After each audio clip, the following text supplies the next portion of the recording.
మద్యం స్కామ్ నిందితులు వైసీపీ నాయకులే. మద్యం స్కామ్లో అరెస్ట్ అయి జైలుకు వెళ్లిన వారంతా వైసీపీ నాయకులేనని వైసీపీపై ఎమ్మెల్సీ భూమిరెడ్డి రామ్గోపాల్ రెడ్డి ఆరోపించారు.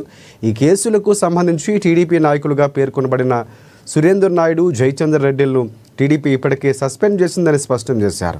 గత టీడీపీ ప్రభుత్వ హయాంలో మద్యం దుకాణాల్లో డిజిటల్ పేమెంట్లను అనుమతించకపోవడంపై జగన్మోహన్ రెడ్డికి చిత్తశుద్ధి ఉంటే సమాధానం చెప్పాలని ఆయన ఈ సందర్భంగా డిమాండ్ చేశారు.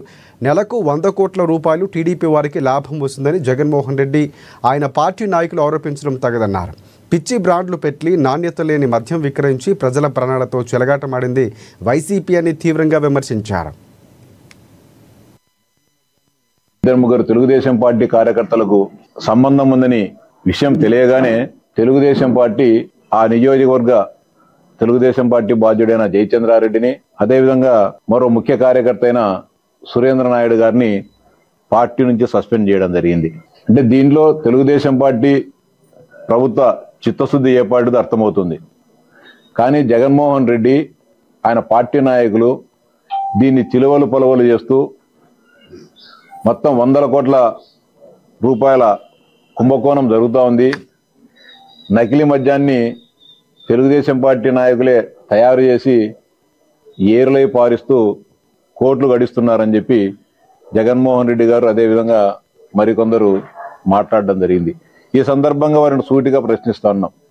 ఇప్పటికే దాదాపు 1000 కోట్ల కుంభకోణం మద్యం స్కామ్లో ఈరోజు కూడా మీ పార్టీ నాయకులు చెవిరెడ్డి భాస్కర్ రెడ్డి గారు కానీ, రాజ్ కసిరెడ్డి కానీ, ఇంకా అనేక మంది ఈరోజు అటు రాజమండ్రి జైల్లో కానీ, విజయవాడ జైల్లో కానీ ఈరోజు కానీ మగ్గడం జరుగుతోంది.